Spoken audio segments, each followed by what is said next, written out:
Hello, Govcon Giants family. In today's video, we are discussing 5 ways in which IT companies can start winning federal contracts today and make more money. So if that's you, IT, telecom, cybersecurity, if you do software, hardware, it doesn't matter. This video is going to be for you. We're going to show you ways that are outside of traditional RFP bidding opportunities, ways in which you can start breaking into the market, start doing contracts in the next 30, 60, 90 days. This is great information for those of you who are looking for unconventional ways to get into the marketplace. We obviously are familiar with traditional ways in terms of going out, looking at solicitations, finding out what they are to bid, and putting that together. None of that will be discussed in this video. We're going to look at more advanced ways to break into the marketplace.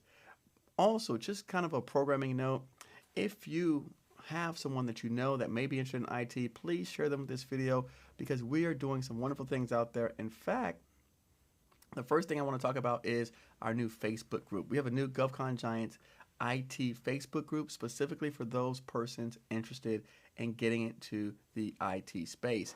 And then a little bit later on, we're going to discuss our new Patreon group, which is for IT and telecom opportunities, where we have two of my Govcon Giants members that are going to be curating weekly events, weekly lives, weekly Q&As. Also, they're going to be sending out regular newsletters with 1 to 5 opportunities per week. And I'll get into that more of later on in the show. But today, I just wanted to kind of give you highlights of the Facebook group and the Patreon group that we're starting before. So that way you can have this information and you can inquire about it even if you don't make it to the end of this video. So let's just go ahead and jump right in right now to today's video, 5 ways in which IT companies can start winning contracts.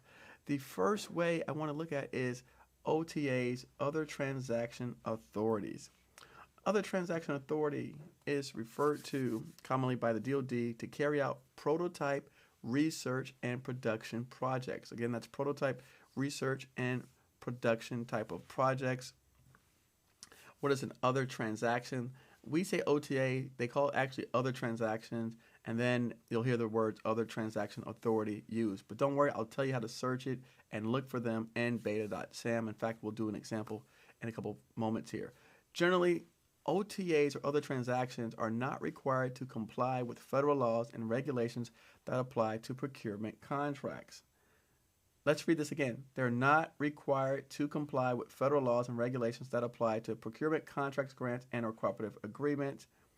What does that mean? That means that they fall outside of the rules in which the traditional rules for sourcing contracts, sourcing opportunities, sourcing jobs.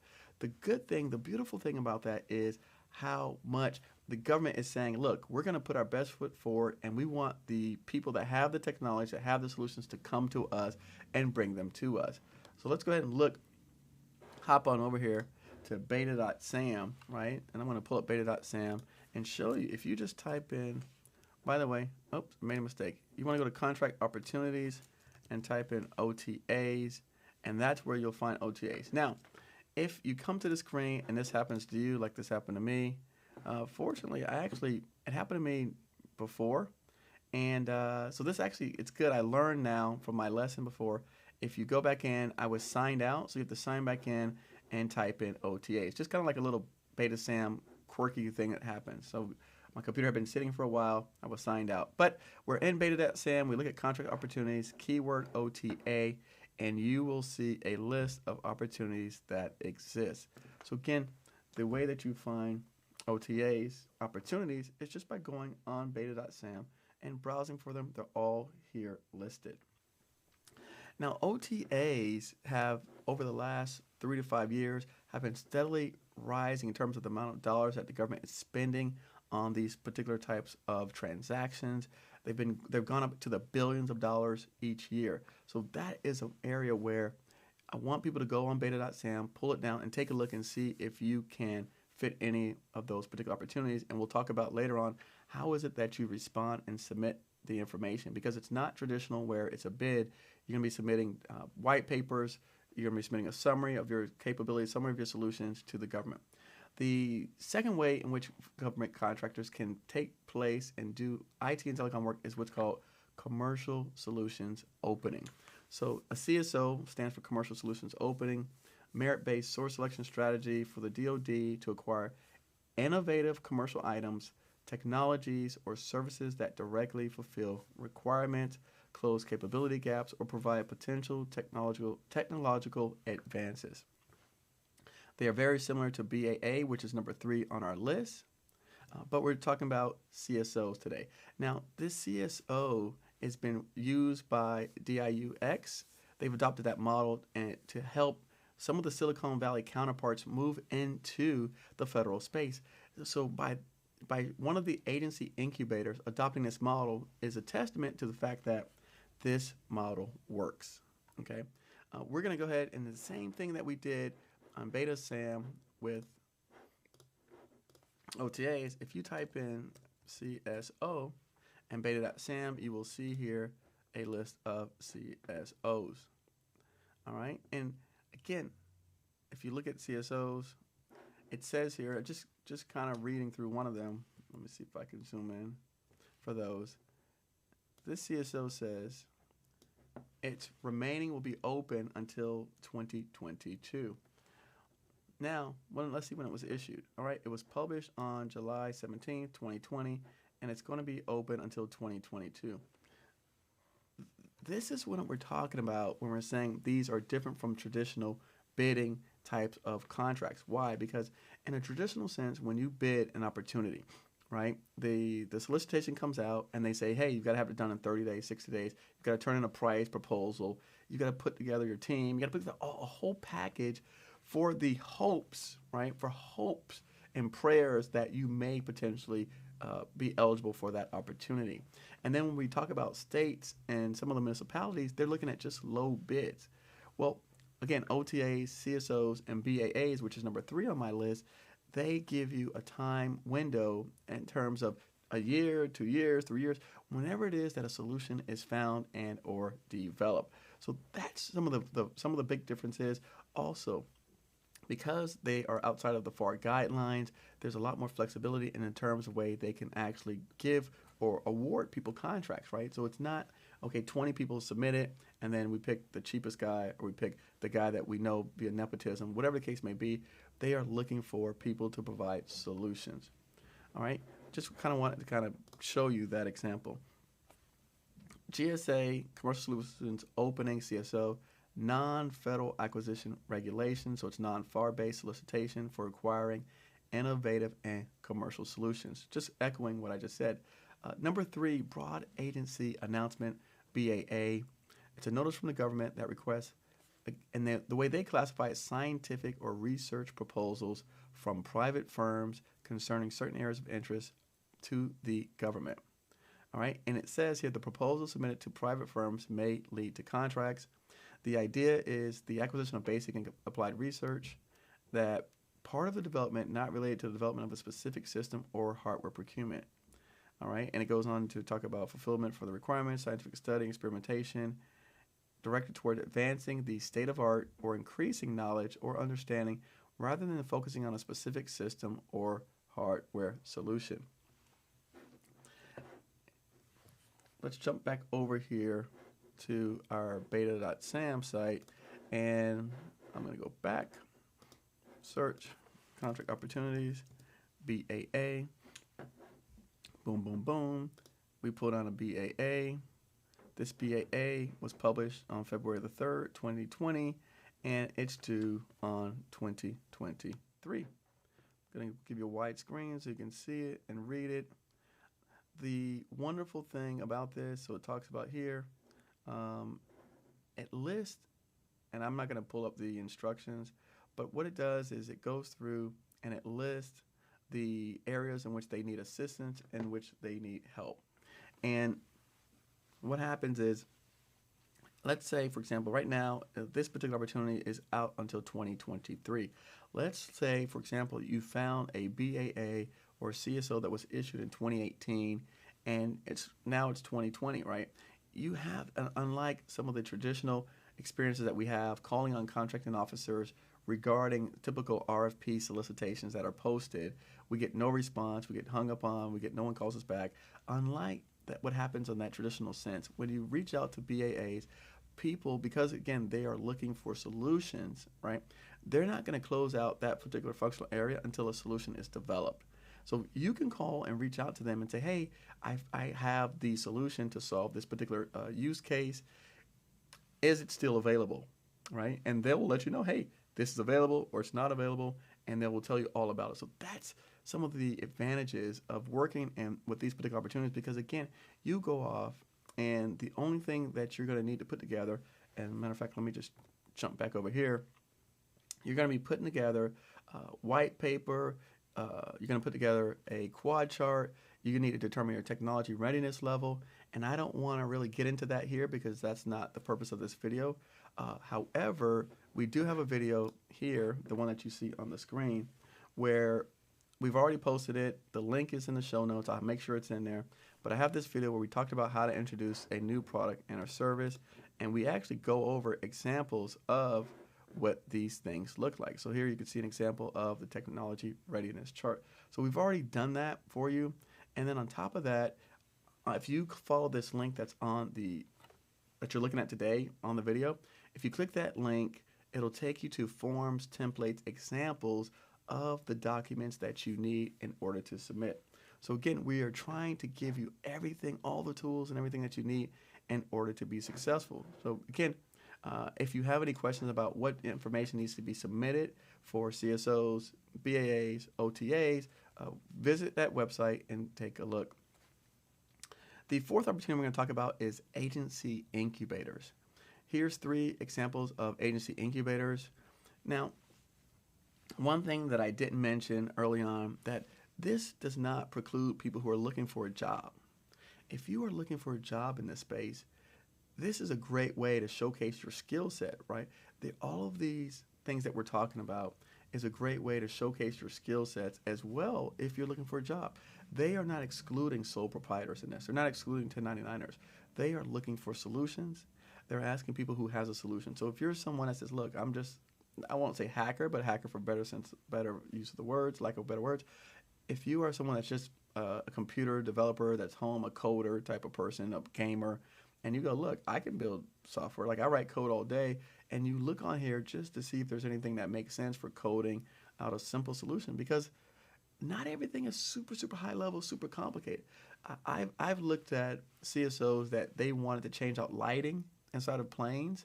I've seen opportunities where the government wanted to focus on putting a bathroom inside of a plane. So not everything is technology related, but since this video is IT and telecom video, these are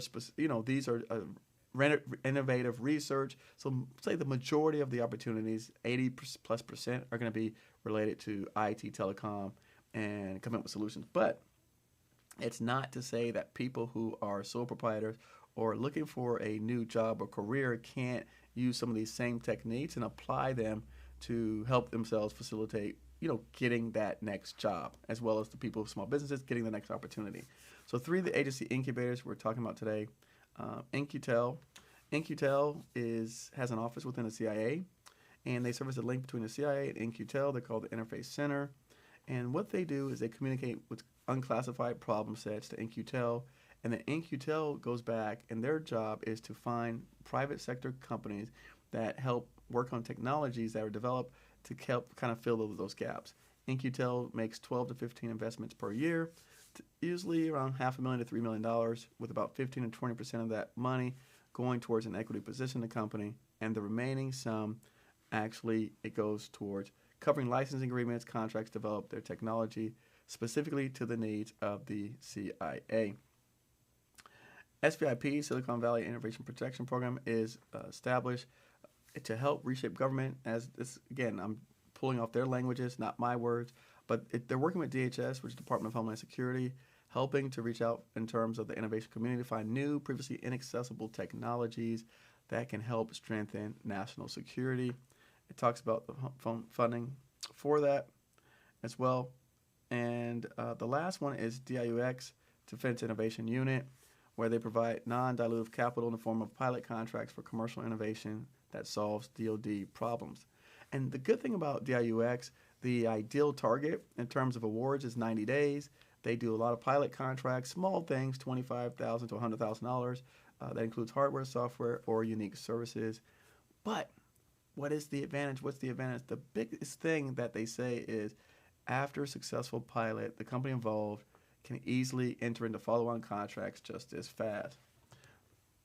If you have a solution to a problem and you come in and your problem actually fixes that, your solution actually solves that problem, then they're telling you right here on the screen that you're likely to get follow-on contracts. Why would they not give you follow-on contracts if you came up with an adequate solution?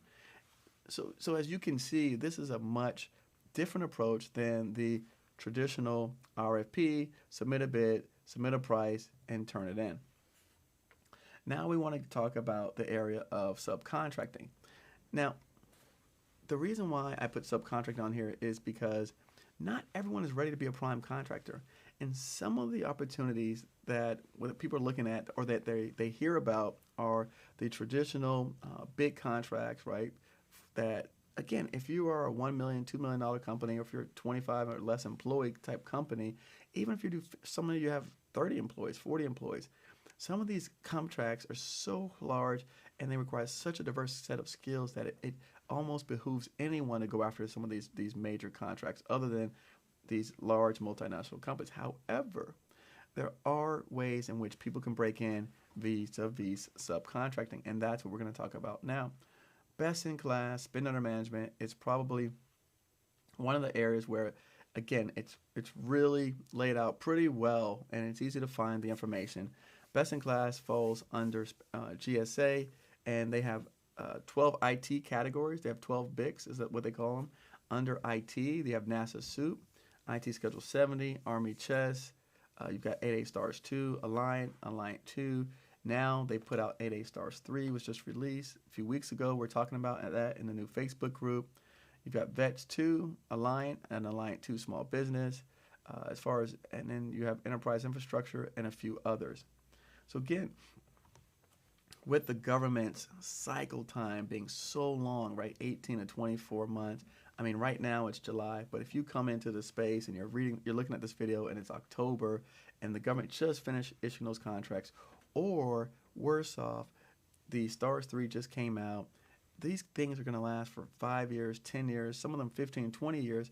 If you missed out, you wouldn't even sit around in 10 years and just twiddle your thumbs and figure out like, okay, well, I'll just wait for it to come out again. No, you can start taking action right now, jumping on some of these vehicles today, okay, by vis-a-vis working as a subcontractor. So again, these are just a list of some of the 12 that I pulled up.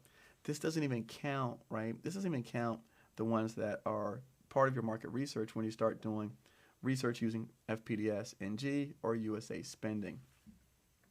Now, doing the market research using FPDS NG or USA spending, you can, for example, let's say you do machine learning, artificial intelligence, you can go on to FPDS and type in machine learning or type in artificial intelligence, and that will yield contract opportunities. You can look it up by PSC code, you can look it up by NACS code. So again, if none of the other 5 ways that we talked about, if none of the 12 subcontract opportunities that we talked about before fit your fancy, you still have your own market research that you can do on your own to look at contract opportunities.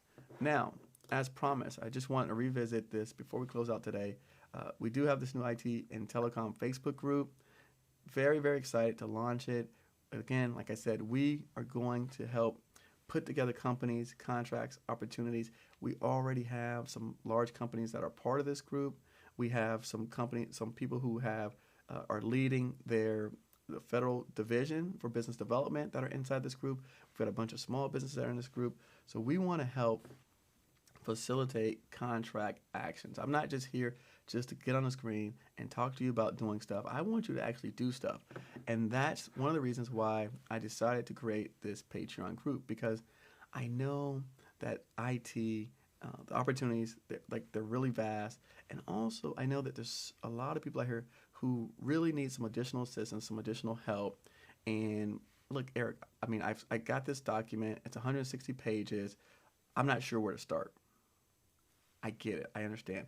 And that's why before I even decided to make this video, I said, you know what, let me reach out to some people that I've been working with for the last 2 years and say, hey guys, can you help facilitate weekly meetings to discuss IT opportunities? Can you help facilitate a conversation with companies. Let's pull down the opportunities. Let's put together a newsletter. Let's give them a high-level overview of all of the opportunities that are out there, okay? And then the ones that are, maybe 4 weeks out, maybe 8 weeks out, and then the ones that like we looked at with CSOs, BAAs, that are maybe 2 or 3 years, and which in the making. And then that way, people can kind of go through, sort through, find out what it is that they can do well, right? And what it is that you have an expertise in, or you have access to people, companies, firms that have expertise in these particular areas. We're gonna look at those opportunities and figure out how do we help match you up with someone else. So again, it's not just, hey, look, here's the information, take it and run, right? We're gonna take a deep dive look at, all right, here's 1 to 5 opportunities per week. We've already pulled down all of the requirements. We've reviewed the requirements, and we're going to give you a synopsis of the requirements. What does the winning company look like? And we're going to make recommendations or suggestions for teaming partners for you, right, as well.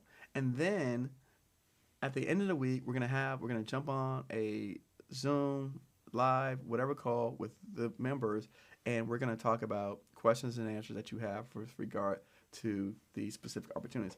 I understand now, having been on YouTube for 3 years, the value of having mentors, the value of having partners.